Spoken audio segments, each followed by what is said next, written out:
ఆరుగాలం కష్టపడి పంట పండించిన రైతుకే మస్కా కొట్టాలని అనుకున్నాడు వ్యాపారస్తుడు. కానీ మోసాన్ని పసిగట్టిన రైతు గల్లా పట్టుకొని నిలదీయడంతో కాళ్ల బేరానికి వచ్చేశాడా కేటుగాడు. తప్పైపోయింది, క్షమించండి అంటూ దండాలు పెట్టాడు. ఒక్క రైతు అప్రమత్తతో మిగిలిన రైతులు కూడా అలర్ట్ అయిపోయారు. తమను కూడా మోసం చేసి ఉండొచ్చు అని వ్యాపారి ఇంటికి వెళ్లారు. ఈ ఘటన అనంతపురం జిల్లా ఉరవకొండలో జరిగింది. అన్నం పెట్టే రైతుకే సున్నం పెట్టాలని చూస్తున్నారు కొందరు కేటుగాళ్లు. చేతికి అంది వచ్చిన పంటను అమ్మేందుకు వెళితే తూకాల్లో మోసం చేసి నిండా ముంచేస్తున్నారు కంత్రిగాళ్లు. అన్నదాతలని నకిలీ తూకాలతో ఘరానా మోసం చేసిన వ్యవహారం అనంతపురం జిల్లా ఆమిద్యాల గ్రామంలో వెలుగు చూసింది. వచ్చిన పంటను తూచే యంత్రంలో మార్పులు చేసి గత కొన్ని రోజులుగా రైతులను మోసం చేస్తున్నాడు ఎర్రిస్వామి అనే వ్యాపారి. 50 కేజీల బస్తాలో 3 కేజీలు అదనంగా వేయించి కేవలం 50 కేజీలకు మాత్రమే రైతుకు డబ్బులు చెల్లిస్తున్నాడు. తూకాల్లో ఏదో మతలబు ఉందని అనుమానించిన మోహన్ అనే రైతు వేయింగ్ మిషన్ పై నిలబడ్డాడు.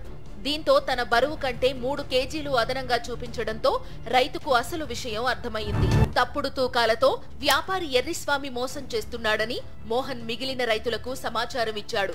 దీంతో రైతులందరూ గుమికూడి లారీకి అడ్డంగా నిలబడి ముందుకు కదలనీయలేదు.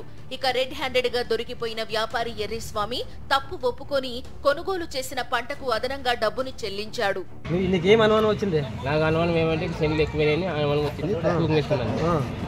అంటే ఎట్లా నువ్వు 30 ప్యాకెట్లు పట్టినాడు. 30 ప్యాకెట్లు పడితే ఎన్ని కేజీలు ఎక్కువ వచ్చినాయి? 3 కేజీలు వచ్చినాయి ప్యాకెట్.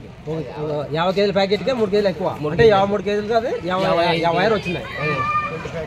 2 ప్యాకెట్లకి 6 కేజీలు ఎక్కువ. 6 కేజీలు నేను అట్లా ఎన్ని ప్యాకెట్లు? 30 ప్యాకెట్లు. మాట అది మోసం జరిగిందని చెప్పినా లేదు, నీకు అనుకున్నాను దింపి కరెక్టే. నువ్వు దించినాక తప్పైంది అన్నాడా? తప్పైంది, కాటాను మోసమైంది కాటా అని. గతంలో ఎర్రిస్వామికి పంటను అమ్మిన రైతులందరూ ఆందోళనకు దిగారు. తమను కూడా మోసం చేసి ఉంటాడని అనుమానం వ్యక్తం చేశారు. దీంతో తప్పు ఒప్పుకుని రైతులందరికీ క్షమాపణలు చెప్పి మరొకసారి ఇలాంటి తప్పు చేయనని రైతులను బతిమలాడుకున్నాడు ఎర్రిస్వామి. అయితే ఇప్పటికే కొనుగోళ్లు పూర్తయిన పంటల తూకాలు మళ్లీ వేసి సరైన ధరను ఇవ్వాలని డిమాండ్ చేస్తున్నారు. దాని ద్వారా 3 మూట్లు కట్టించినాడు. 3 క్వింటాల 43 క్వింటాల్. దొడ్డప్పల్లి ఎర్రిస్వామి రామంజనేయులు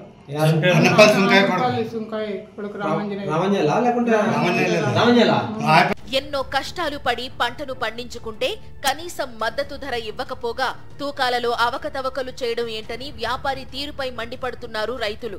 ఇటువంటి వ్యాపారస్తులపై సంబంధిత అధికారులు చర్యలు తీసుకోవాలని డిమాండ్ చేస్తున్నారు.